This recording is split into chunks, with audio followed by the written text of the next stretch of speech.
तो देखिए एक तो फार्मूला होता है SI इक्वल टू PRT/100।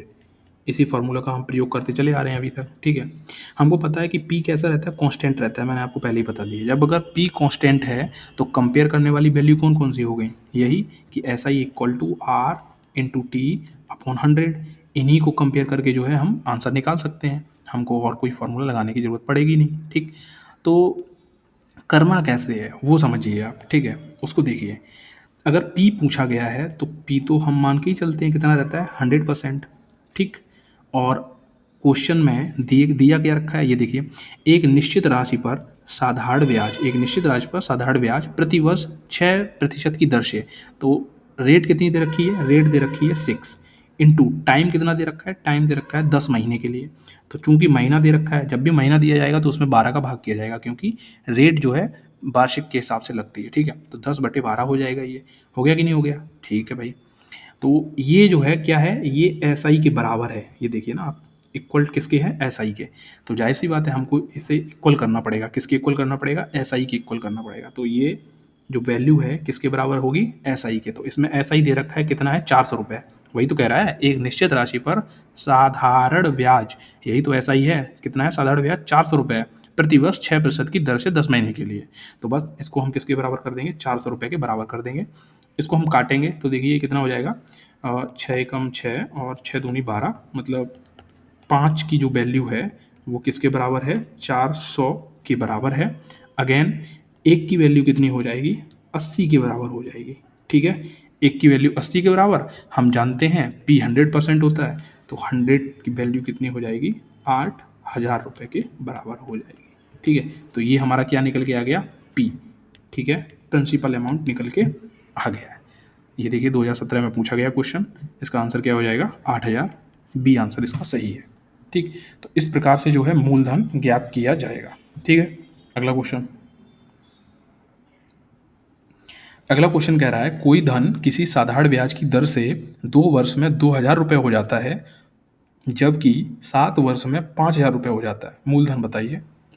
तो 2 वर्ष में कितना हो जा रहा है, 2,000, और कह रहा है कि 7 वर्ष में कितना हो जा रहा है, 5,000 रुपये हो जा रहा है, ठीक है। डिफरेंस निकालिए, इसके बीच जो डिफरेंस है वो कितना आ रहा है, 3,000 रुपये का आ रहा है, और इसके बीच जो डिफरेंस है वो कितना आ रहा है, 5 का आ रहा है, ठीक है ना, 5 साल का।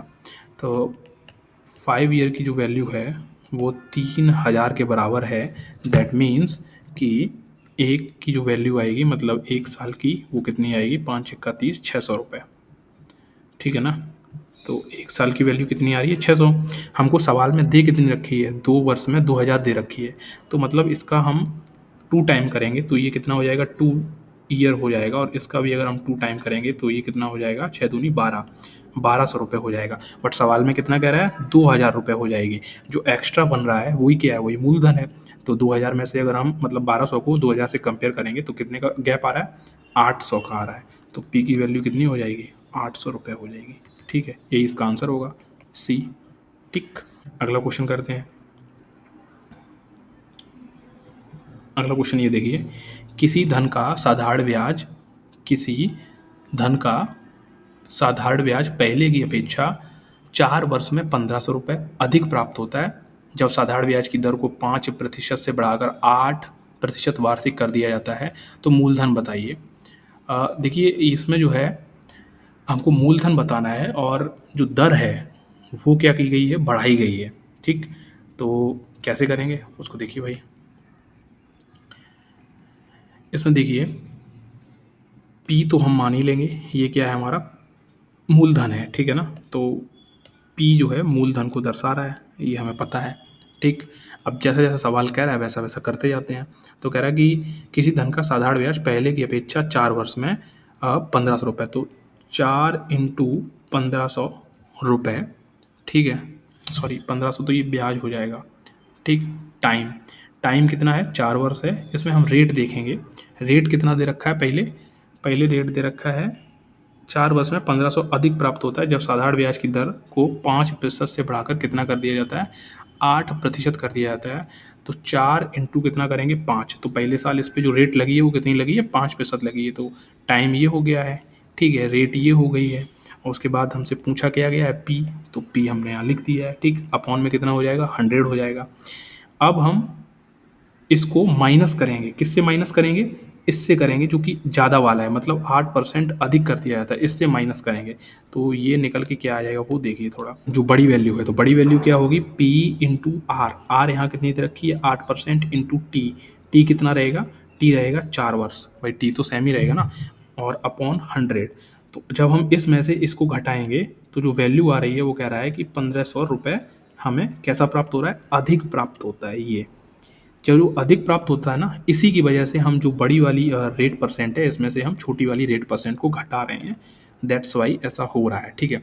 इसमें से इसे नहीं, इसमें से इसे घटा सकते हैं और इसमें से इसे जो है नहीं घटा सकते हैं। कारण सिंपल है, क्योंकि रेट परसेंट यहाँ ज़्यादा है, और जब हमने रेट परसेंट ज़्यादा की तो हमें पहले की अपेक्षा 1500 रुपये कैसा प्राप्त हो रहा है, अधिक प्राप्त हो रहा है, ठीक है ना।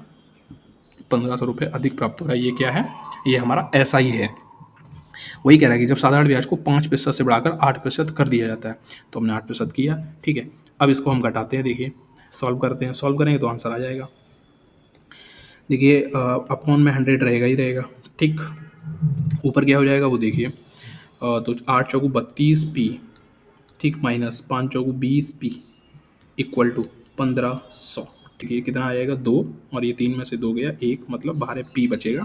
तो 12 पी बराबर 1500 इंटू 100 और कर लीजिए, ठीक है। अब इसको हम काट देंगे, तो 2 छिंग 12, ये 2 पंजे 10 50, ये 3 दूनी 6, और ये 3 पंजे 15, 500। उसके बाद 2 से एक बार और कट जाएगा, कितनी बार, 25 बार।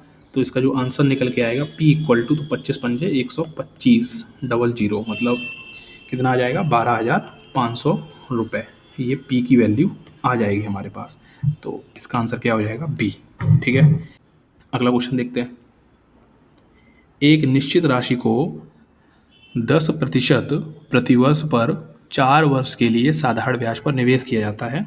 अगर 2 वर्ष के अंत में और 4 वर्ष के अंत में ब्याज में 400 रुपये का अंतर है, तो राशि क्या है, ठीक। वो राशि है निश्चित राशि, वो 10% पर 4 वर्ष के लिए साधारण ब्याज पर निवेश की जाती है, और ये प्रतिवर्ष की जाती है। ये चीज़ हमें यहाँ गौर करने वाली बात है। और कितने वर्ष के लिए, 4 वर्ष के लिए। तो देखिए 4 वर्ष के लिए मतलब first year, second year, third year, और ये रहा फोर्थ ईयर, ठीक है। 4 वर्ष के लिए हमने निवेश की है। कोई राशि है, हमें नहीं पता है वो, और वो राशि हमें पूछी गई है, मतलब P पूछा गया है, प्रिंसिपल अमाउंट हमको पूछा गया है। तो जब पहला साल था तो कितने परसेंट की रेट थी, 10% की। फिर कह रहा है कि अगले साल फिर 10% पर, तो जब हम नेक्स्ट ईयर जाएंगे तो उसमें 10 फिर जुड़ जाएगा, तो कितना हो जाएगा 20%। वही कह रहा है कि 10% प्रतिवर्ष पर, तो प्रतिवर्ष 10, मतलब एक पहली साल 10%, और नेक्स्ट ईयर फिर 10 उसमें जुड़ जाएगा ना, तो इसमें जब 10 ऐड हो जाएगा तो 20 हो जाएगा, फिर जब इसमें 10 ऐड होगा तो 30 हो जाएगा, फिर नेक्स्ट ईयर 10 जुड़ेगा तो कितना हो जाएगा 40% हो जाएगा, ठीक है। तो इस प्रकार जो है 10% पर प्रतिवर्ष पर 4 वर्ष के लिए कोई राशि हमने निवेश की है, ठीक है। आगे कह रहा है कि अगर 2 वर्ष के अंत में और 4 वर्ष के अंत में, तो 2 वर्ष का ये रहा, तो 2 वर्ष ये हो गया, और 4 वर्ष के अंत में ये 4 वर्ष रहा, ठीक। ये 2 वर्ष के अंत और 4 वर्ष के अंत में ब्याज में 400 रुपये का अंतर है। तो भाई इनका अंतर देख लेते हैं, 20 और 40 के बीच में कितना अंतर है, 20% का अंतर है, और ये कह रहा है कितने के बराबर है, 400 रुपये के बराबर है। तो यहाँ से 1% की वैल्यू निकल के आ जाएगी, कितनी, वो निकल के आएगी 2 दूनी 4 और ये 20, ठीक है। तो 20 400 होता है, तो 1% की वैल्यू निकल के आ गई हमारे पास 20, ठीक है ना।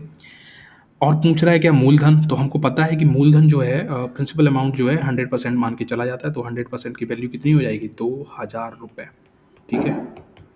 तो इसका आंसर क्या हो जाएगा, सी। भाई 1% 20 है तो 100% 2000 हो जाएगा।